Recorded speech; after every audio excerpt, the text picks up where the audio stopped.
Welcome to the Four Shot and HCS podcast. I am your host, Phelan, and with me tonight I have Phade. How's it going? And Mullin. How's it going? This is going to be our first episode of this podcast. We're going to talk about everything HCS and most things Halo. To get this show kicked off, we're going to go with current rosters. We have Evil Geniuses with the same roster as last season's season finale with Snipe Down, Lunchbox, Roy, and LethuL. We have CLG, Ogre 2, Royal 2, Snakebite, and new addition Cloud. Noble Black, which is all shooken up with Arkanum, Aries, Ninja, Prototype.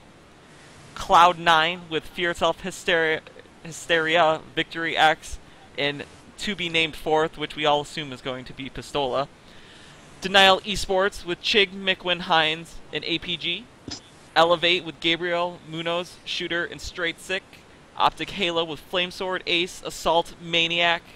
Team Randa, probably the greatest named team in the tournament or in HCS at this point, with Randa, RyaNoob, Naded, and ContrA.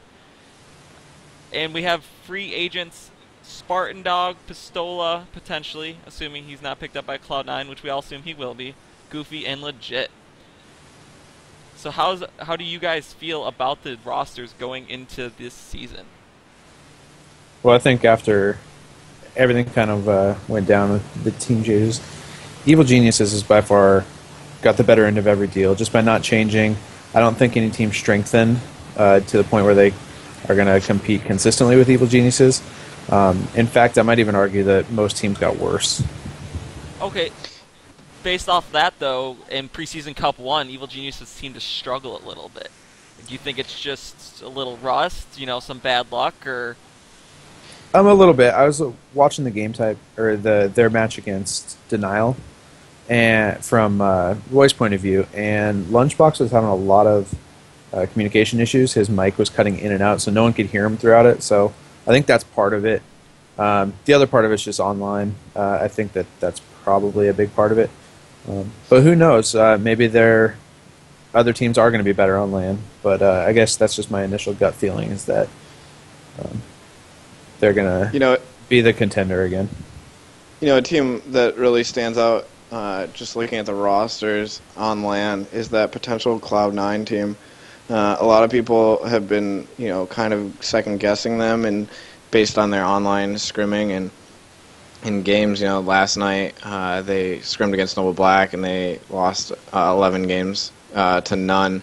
But those guys, those players on LAN, those are very deadly. You have Hysteria and potentially Pistola, most likely Pistola, and those two, in my opinion, are some of the best that the game's ever seen. And you put those guys on LAN with FearItSelf and Victory X; those guys all show up to LANs and compete very well. So that would definitely be a team to watch out for at Atlanta.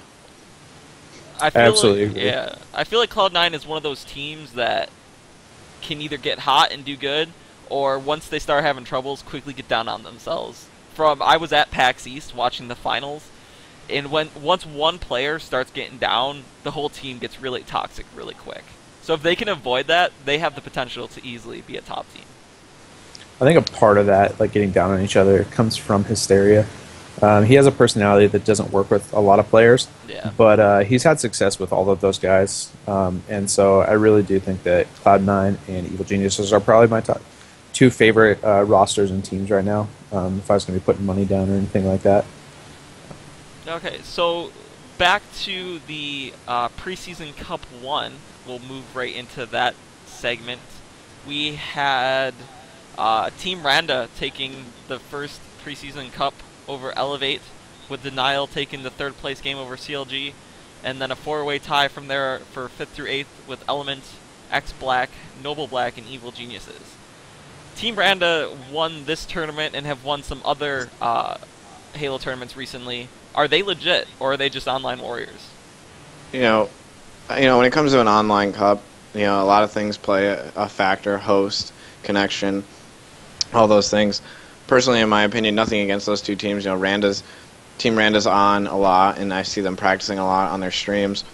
But you can't count out Evil Geniuses, who didn't really place in the top 3. But those guys, are the top of the game Halo-wise. You have Snipe Down and Roy, and same with CLG. those are LAN tournament teams, and they're very successful. So looking at the preseason cup, I don't foresee Randa and Elevate maintaining, top 2 going into LANs. But anything can happen in a LAN. We've mentioned that earlier, but I mean that's just my opinion. Yeah, I think that's very right. You can't base everything on the online, but a team that is winning online is probably going to be a good team on LAN. They may not be the best team, but they're going to be good. It's just like back in Halo 2 in 5K, Roy and Lunchbox, FearItSelf and Hokum were breaking out. They were great online, ended up being a top 6-ish team on LAN, and I think that's probably going to be the same for Team Randa. You look at Naded and RyaNoob, they've been around for a long time, and they're very good players. I don't know as much about ContrA or Randa, but I know that they're very good online and on LAN. ContrA with OpTic last season, I know he was putting in a lot of time and OpTic wasn't, so I think that it works with him being very dedicated with the rest of his team. So it'll be interesting to see how they do. I think another team that is really under the radar right now is Reality Check. Everyone loves to rip on the Suds. Suds, goats. But I'll tell you what, they just picked up Vibe Septic, from Vibe, a European team, and Septic's a really great player. And the Suds, given their history in Season 1, they were finishing top 8 with new teammates every tournament. You would see them making runs. So I mean, you put them with a top European player, they could definitely make a run. Whether or not they stick together after Atlanta, given the Suds' luck, is another thing. But look for them; they could definitely make a run.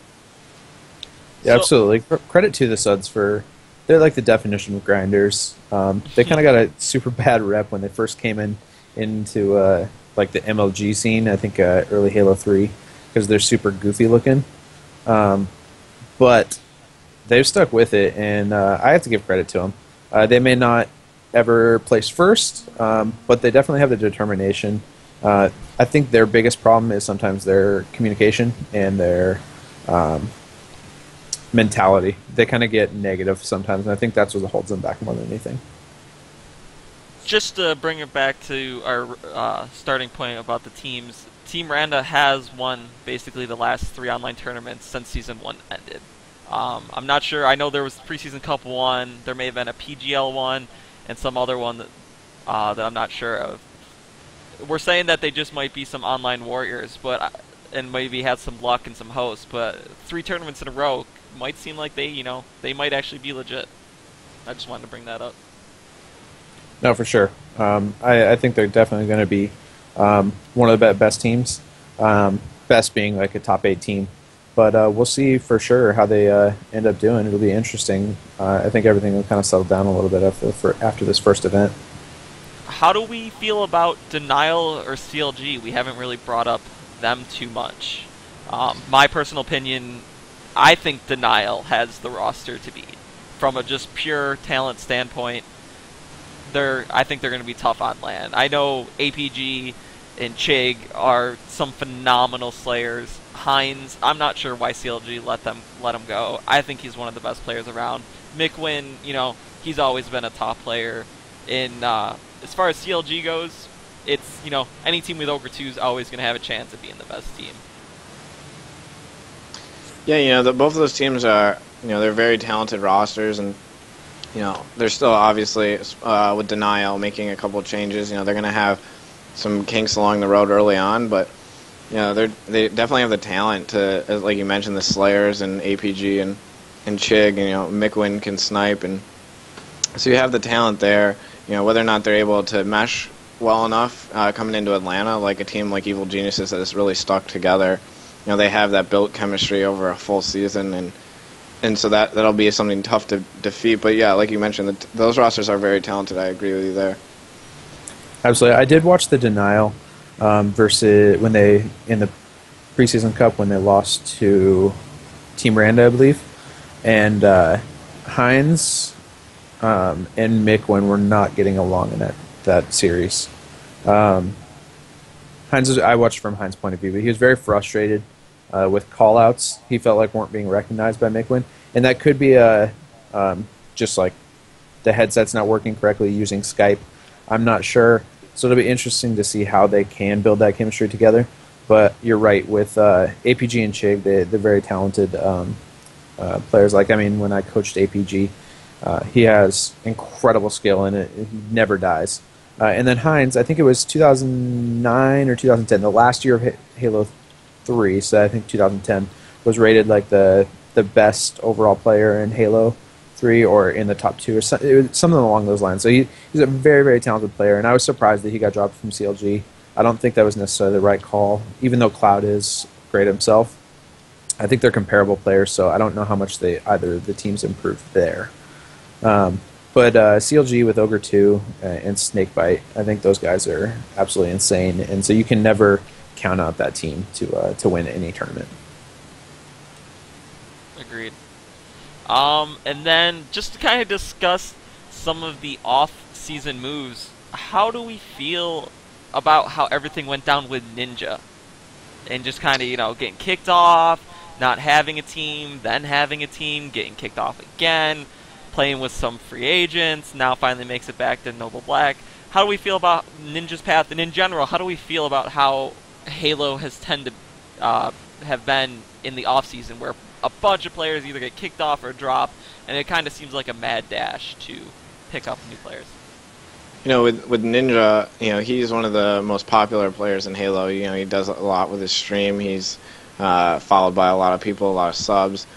You know, he's the spotlight of Halo at times, and you know, with his team on Cloud9, he really didn't mesh well with that team. Just from watching them, I was a big fan of Cloud9. I watched them a lot during Season 1, but there's often times when, you know, the sarcastic nature of Hysteria and FearItSelf just didn't mesh well with Ninja. And I personally feel that Ninja being off that team, it'll do so much more for his career. But the way it went about it, you know, there's always those backdoor deals in Halo, and it adds to the drama. You know, a lot of people get blindsided when it comes to dropping players, but you know, I definitely think that Ninja's bettered himself since that. I think you're right. Those personalities just were not. They didn't fit. They're all talented players individually and stuff, and they had some in-game chemistry, but when it comes down to it, I just don't think that they were the right teammates for each other.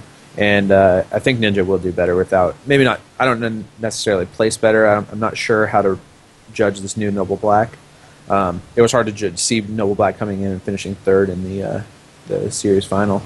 But I don't know, I think Ninja is better off personally, and he'll probably end up placing similarly or better. Cloud9, yeah, very, very scary team, and I think you pick up Pistola, you're doing better than whatever you were doing. Yeah, Pistola. I would say Pistola's probably a better player than Ninja all around. And as far as the Ninja being on Cloud9, when I was at PAX East and Cloud9 lost, you could tell just by the team's aura that something was up.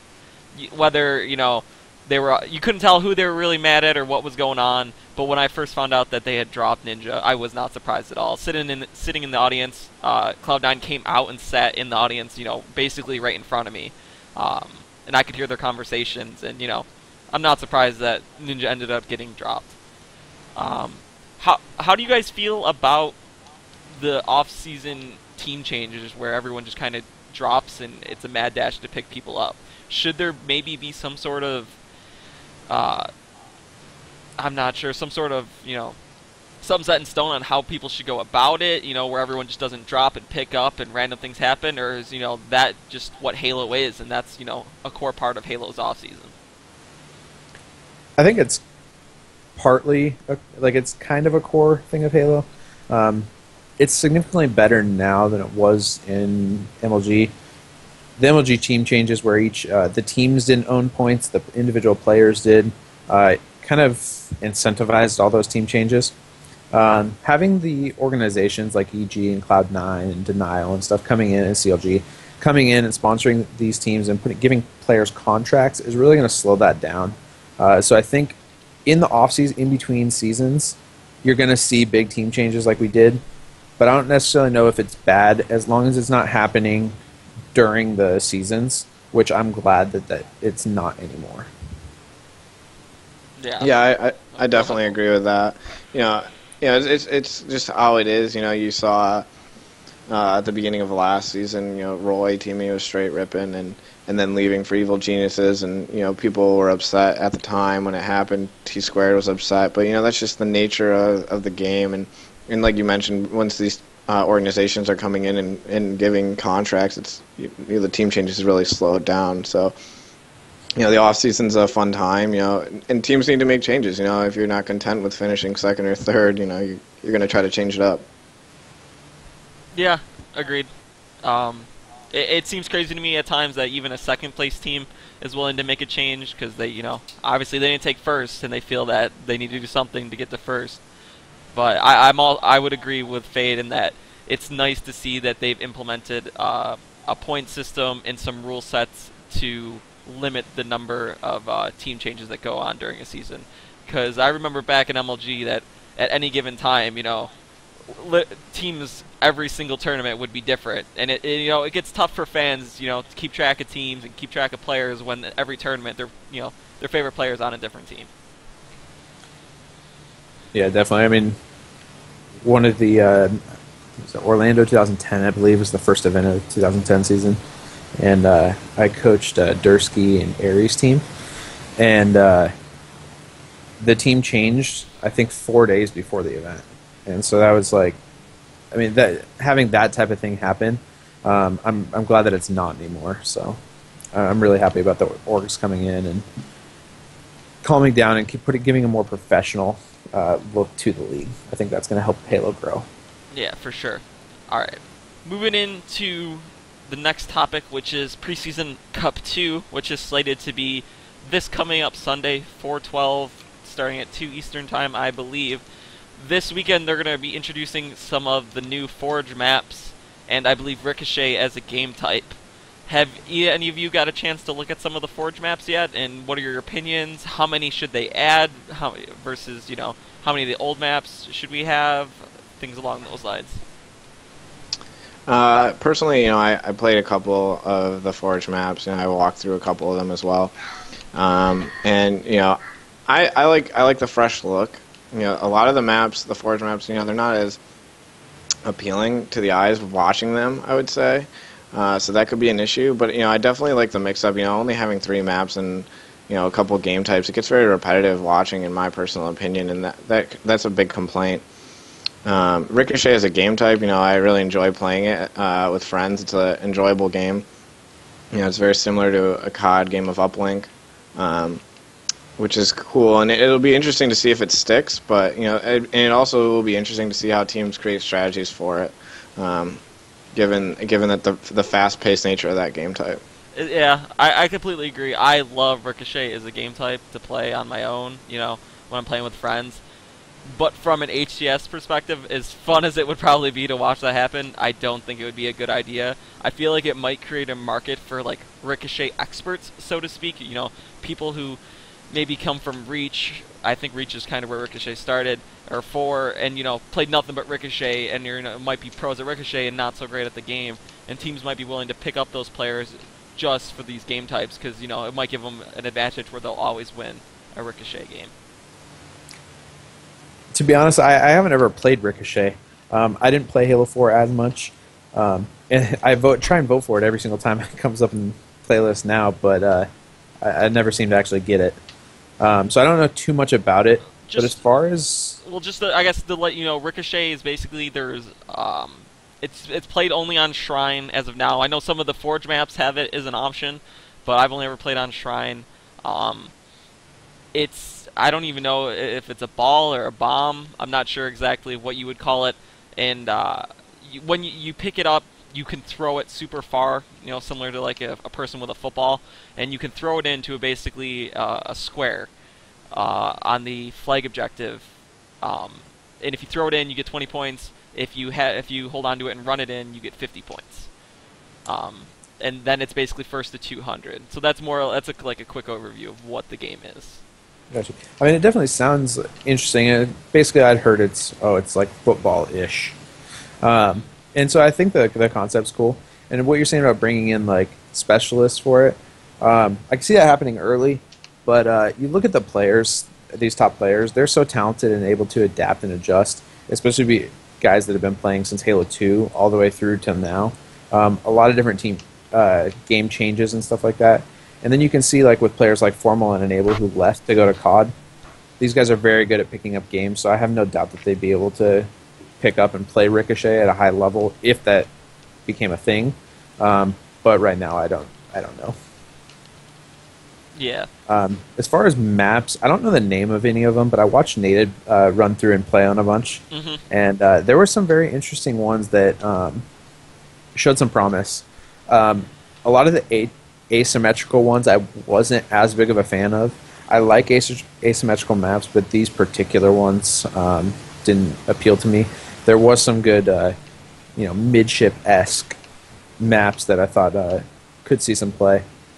Yeah. And ideally, I'd like to see maybe 4 to 5 total game maps, including like Shrine and Lockdown and stuff. Yeah, I know Erupt was one I played that I thought had a chance. A lot of the Forge maps, especially the asymmetrical ones, seem to be very tight corridored, which, in my opinion, isn't what Halo is all about. That's more of like what Call of Duty is, where it's, one-on-one, tight corridor. In my opinion, Halo should be, more out in the open, where everyone can get a team BR on someone, and a lot of the Forge maps didn't seem like they were set up for that. So there was only a couple that I would say should make it in. I know Erupt was one of them, and then whatever the other one on Nebula was, I can't remember the name off the top of my head. And what about H2C maps that need a redo? Should we, if they were, if 343 was to decide to bring some of those maps over more than the ones they already have, would we want Beaver Creek? Would we want Midship? What would be our priority, or at least what would we hope for? Yeah, I would definitely say Midship would need to be remade. I don't know whether or not they would. Beaver Creek was a classic Halo 2 MLG game type. That'd be kind of cool to see again. As far as whether or not they will be remade, I don't see it happening. But I definitely wouldn't be opposed to seeing a Beaver Creek remake and a Midship remake. Yeah, I think Midship's the easier answer there. It's seen Forge remakes, it saw remastered editions, and even the Halo 5. So I think that's, the easy pick, but I don't see them dedicating resources to doing that right now when they're preparing for Halo 5. So, I don't know. Beaver Creek would be really nice, though. I would enjoy that. I don't know. Are there portals? Yeah, there's portals in Forge, so, someone recreating that I think would be cool. Yeah, I would say I would prefer Beaver Creek over Midship, just because every Halo has had a Midship, basically. Yeah, exactly. Beaver Creek had it. I'm not sure as far as like Reach or 4 went, if there was a Beaver Creek ever remade in those. But last time I checked, Beaver Creek kind of died at Halo 2, and I would love to see that map come back. Yeah, you bring up a good point there, Phelan. Like a lot of the maps that we see on the competitive circuit are maps that have been recycled constantly, from old games. And personally, I like to see new things, new maps, mix it up. These pro players have played these maps. We've seen them play on these maps for so long now. It'd be kind of interesting to see them on a new map, completely new, not a remake of the Pit or Beaver Creek or anything like that. And I think that would be very interesting to see and watch as a fan. Yeah, absolutely. I would love to see even some of the Halo 3 forged maps, like Onslaught and Amplified, come back to Halo 2, because those were some of my favorite maps to play on. Those were back when forged maps were awesome, so even if something like that from a different Halo series got brought back, I think that could bring some potential. I would just seriously agree with you on Amplified. I know a lot of people didn't like it, but from my personal opinion, Team Slayer needs fast maps. Yes. You see Team Slayers go to so many standoffs and turn into, not that it wasn't exciting, but the 4 overtime or 5 overtime or sudden deaths between Noble Black and PAX East. Not even the announcers knew what overtime it was. Yeah, it was no, that was nuts and that was crazy. But it was watching Lockdown Slayer end at 36-30 or 36-33 or something like that is super boring. And that happened on Pit too. And it's a nature of Team Slayer. There's no incentive to push. So having Amplified, a map that you can't really just totally stand off on. I mean, I've seen it before, but it's pretty hard for it to happen. I think is something that Team Slayer's missing right now. Yeah, I think that comes back to my original point of a lot of the Forge maps weren't open enough, and those are going to be the types of maps where people can wait out the Slayers. That's, we need smaller open maps where if a team spawns, the other team's going to see you, and you're not going to have a chance to just camp it out. Yeah. Alright, let's move on then. Have either of you saw any interesting scrims recently between teams? I mentioned earlier in the podcast, I watched last night Noble Black scrim against Cloud9 last night, and that was a very interesting one. Ninja being dropped from Cloud9 and then competing against them in a scrim last night, and Noble Black dominated. They dominated Cloud9, so that was interesting to see. Whether or not any of that carries over to anything else, it would be interesting to see. But it was definitely an interesting one, especially with a personal connection to that with Ninja. Yeah. Phade, have you seen anything recently, or? In the last little bit, I haven't got a chance to watch too many scrims. Most of the time that I've spent on streams, they've been playing like matchmaking or something like that. Gotcha. The timing just hasn't worked for me. Gotcha. I'm trying to think any interesting ones I saw recently. I watched the C9 Noble Black one. I agree with you, Mullin, about the interesting with the whole ninja aspect of that. Yeah, so based off the seedings of the first cup, Team Randa is going to be in first, Elevate second, Denial third, CLG fourth, Element, X-Black, Noble Black, and Evil Geniuses all tied for fifth. What are your guys' predictions going into this weekend's Preseason Cup number 2? I think it'll be an interesting one. You can't really pick against Evil Geniuses ever, so I'm probably going to go with Evil Geniuses to win it. I would probably say Randa finishes top 3. Yeah, pretty at this point with Randa's recent placings online, and I guess I would pick them to win, at least online. Where do we think Elevate will fall in all of this? With the cup or at Iron Games? At the preseason tournament. Okay. In that first preseason cup, there was the random seeding, and I think that definitely played a factor into their run. They didn't have as hard a run to the Final Four per se. They did have some to of the other beat teams Denial to get there.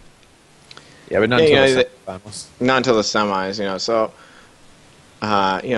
with the random seeding, anything can happen, and you can have a team make a run like that. But just looking at that roster, it's not the most impressive on paper, in my personal opinion. So I would say they'll probably finish top 8, but top I'd be surprised if they didn't finish top 8, but I think right there, maybe top 4, but I think right there in the top 8. Okay. Moving on to Halo news and Halo-related news to the HCS.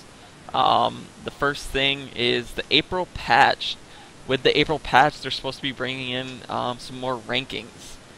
I've heard rumors that potentially the H2 anniversary playlist rankings may get reset. How do we feel about the rankings? What playlists do we want to see ranked? All of them? Some of them? I think we definitely want to see HCS ranked. Agreed. Yeah, I'd love to see each individual playlist have a ranked playlist, and then maybe a social playlist for your social gamers. But as far as the ranking system in MCC, it's not really. You can't really consider it a ranking system. Even if you're in the high 40s, mid 30s, you're still matching up with 1s or 2s, and until they get that fixed, it's not going to be a true ranking system. But it does add that competitive aspect to the game. Winning and losing matters. So I'd like to see more ranked playlists just to add to the competitive nature of the game. How do we feel about the potential reset? Is that fair that there should be a reset? I mean, I know a lot of people just get randomly reset as it is. With that in mind, should they not reset it? Just to, how do we feel about that? I think it probably needs to be reset. Yeah, it sucks for the people that have pretty high ranks right now and work for that. But if they're implementing a new system, new algorithm, they kind of need to reset it to have fresh data on everything. And then there's also the people that when Halo first came out, the MCC, all the problems, they were like doing the boost glitching and stuff. So I see no problem with resetting the rankings, because the best players will be able to rank up if it's functioning properly. Yeah, I definitely agree with you on that point. It'll be unfortunate, to go back down to the rank that you were.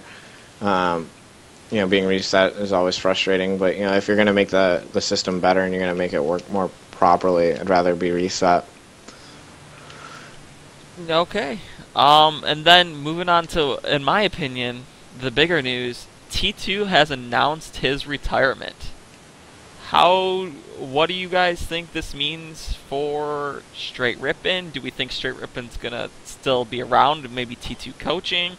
I've heard rumors that maybe he's looking to start an eSports team with Straight Rippin', so that there might be a Halo team, a LoL team, a CSGO team.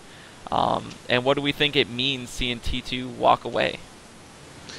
Yeah, T2 is definitely an image of professional Halo, being on the Dr. Pepper bottle at one point in his career, and all that went along with that. Yeah, he was definitely a face of Halo, similar to Walshy and the Ogre twins, and seeing him go is definitely sad for the Halo community. He meant so much to it, but whether or not he returns is up in the air. With professional gaming, you can always make a return. You saw Lunchbox leave for a little while and then return, so. He could eventually come back. Whether or not he starts an organization like OpTic Gaming or anything like that with Straight Rippin's name, I don't see it happening, just because of the fact he might come back to gaming. And so as far as that, I don't see that happening, but it very well could. You never know. So I kind of think that there's a good chance that he will start an esport. Whether or not it's named Straight Rippin or anything, I'm not sure. But I know that he's been an entrepreneur basically from the get-go. Not necessarily like starting his own businesses or whatever, but he's been very business-oriented through marketing himself and his teams, even back in 2005, as early as then. And he was really like the lead in any Halo Pro negotiations with MLG, as far as like trying to get stipends and things like that for him. So I'd be surprised if he didn't try and do something like that, actually. It's not something that would just like pop out of thin air quickly, but I think that's probably the next route for him, because his world is gaming in Halo, so I'd be surprised if he completely left and just kind of disappeared like some of the other guys that have like Overlord 1 or anything. Yeah, I was in his stream watching him when he first announced his retirement.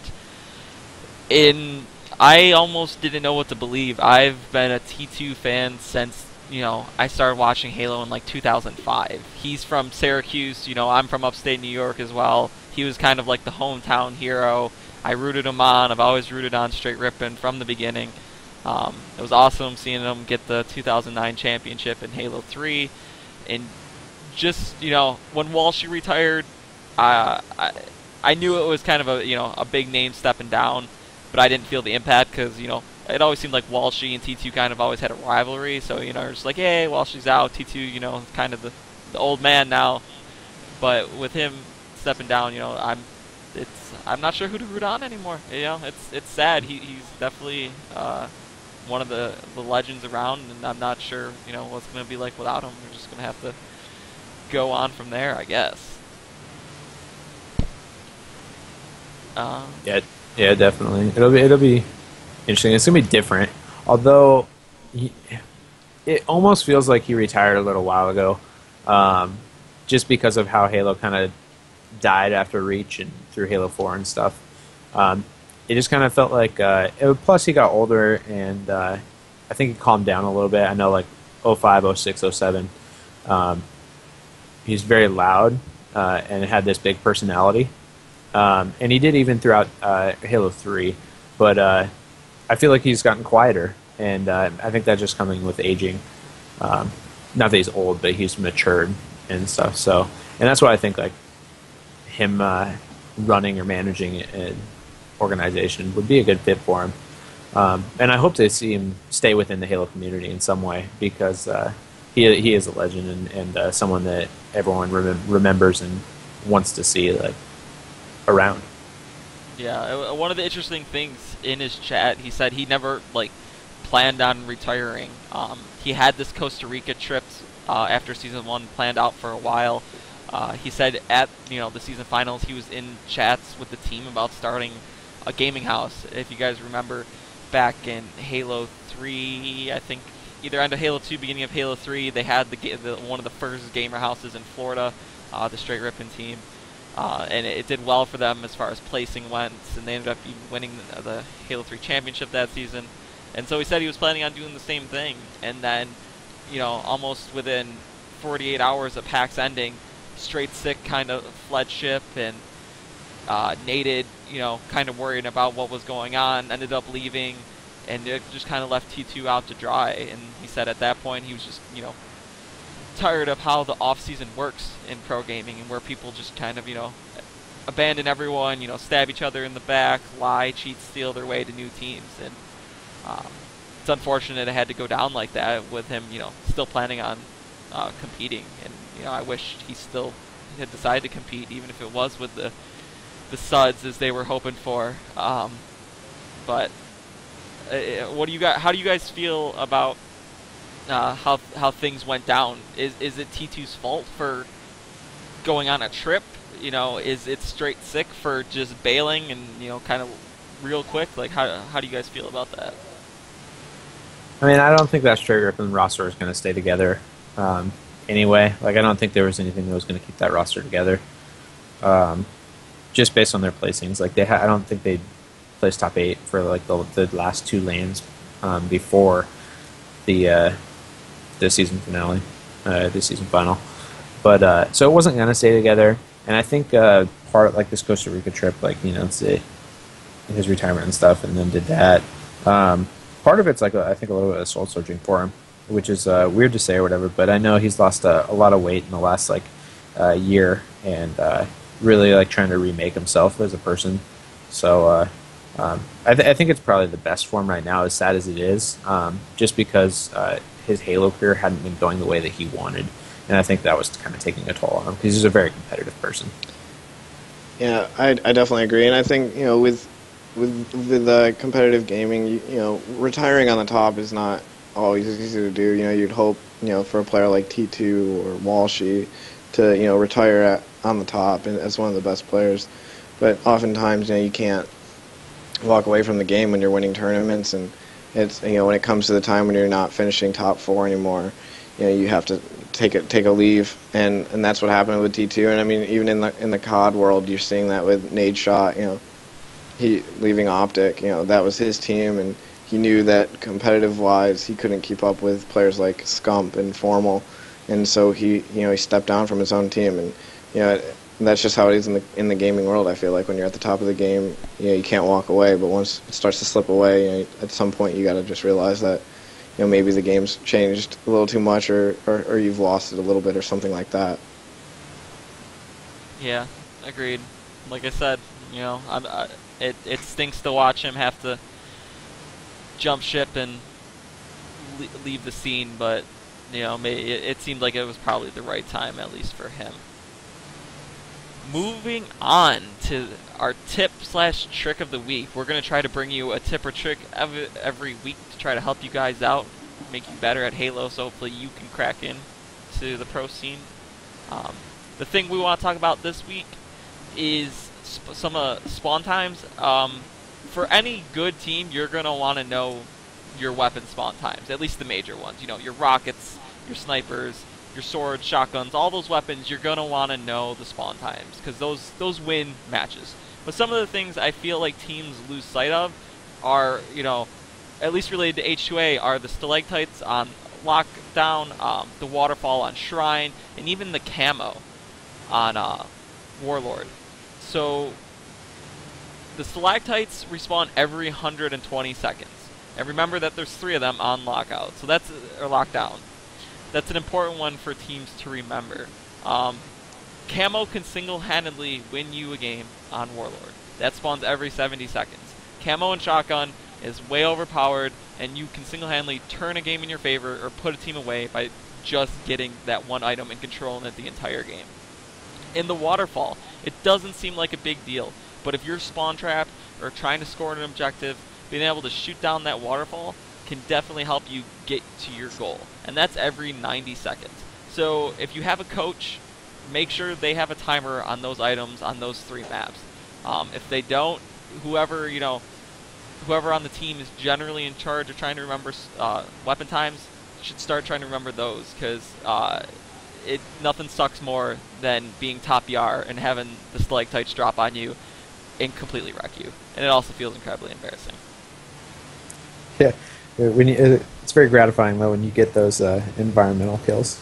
Agreed. Yeah, I think the big one right there is the camo though. Like you said, you can change games on Warlord with that. Sometimes it's pretty hard to control it because nades up there and everything. It's hard to get away, but then also to even go invisible, you have to stop shooting, which means that you're no longer helping your team for a little bit. But like you said, if you can get that shotgun in conjunction with the camo, it's extremely powerful. The waterfall is hard to judge. It definitely helps. I don't know how to use that really, like timing, like how to time that and use that strategically. I think it's almost more of a when it's there, utilize it type of thing. But I certainly wouldn't want to try and like run my flagpoles around when the waterfall is going to be up or anything like that. But maybe you can use it offensively. You're starting to get control of the map. You could knock down the other person's waterfall, so then they wouldn't have it, and you could spawn trap them easier. I think that's a way that you could use it, though. Okay. Yeah, I definitely agree with that. All right. Our next section is going to be the question of the week. If anyone listening has a question they would like us to discuss or talk about, feel free to send an email to 4shotpodcast@gmail.com, and that's 4 as in the number 4, shotpodcast@gmail.com. Since this is the first episode and we don't have anyone writing in, our first question of the week is going to talk about the Halo Hall of Fame. So, based off the T2 retiring and stuff, and Walshy, having retired, if we had to set up an official Halo Hall of Fame, we have, the obvious, the Walshy, the Ogre 1, the T2, the Elamite Warrior, Shockwave, Zyos, the classic people. Who do you think should be in there? And I figure let's do this based off of each game, because a lot of pros have come and gone in between games, and a lot of games are very different and play differently, so not all the pros were able to transition between them. So if we go look at Halo 1, who are the top tier 1 or players of Halo 1? Obviously, the final boss, or STK, is that what Shoot to Kill? Is that what they also went by? Or T3D? And 3D. They had a bunch of names. The Walshy, the Ogre Twins, and I'm not even sure who their fourth was at that time. Killin or Killer In. Yeah, but I would definitely say Walshy and the Ogre Twins, as far as Halo 1 goes, are by far the front runners for the Hall of Fame in that. Yeah, absolutely. Them and Zyos. Zyos is the first person that became a Halo Pro, really, where that was their living. He made his living from Halo 1. So that's pretty impressive when it was so much harder then. There wasn't as many big-time tournaments, so you were constantly having to go to all these little small ones. And he went to the U.S. or in the World Cyber Games and stuff like that. So he was a big name. He kind of fell off into Halo 2 and stuff. He had a lot of conflict and stuff with teammates. He was very outspoken and opinionated, and so it's kind of like his way or the highway a lot of the times. But he was definitely one of the top players in Halo 1. Agreed. Mullin, any thoughts? Did you even watch much Halo 1 back in the day, Mullin, or is that before your time? Yeah, it was a little bit before my time in that scene. I didn't really get into the competitive nature of the game. I watched briefly, Halo 2 from time to time, but Halo 3 was really the main season or game that I watched competitively, and that's where it all started for me. And I would say a Halo Hall of Fame would be a pro that was just able to just dominate a game at any time. And I would say my first vote would be Strong Side, just based on his resume of wins and the amount of titles that he did bring home. I would say by far Strong Side or Walshy, those are, and Ogre 2, those are some of the winningest players of all time. Yeah, we don't have Ogre 2 on the list, but he's pretty much unanimously considered the best of all time. But I guess for retired players going into a Hall of Fame, yeah, I definitely agree with Walshy. And Strong Side in Halo 2 was very, very good. He didn't succeed as well in Halo 3, which is a little sad to see, but or in the times past that. But yeah, definitely Walshy and Shockwave winning the 2006 championships with Carbon. Yeah, it was a very good time for. I mean, it was great when MLG was blooming, really.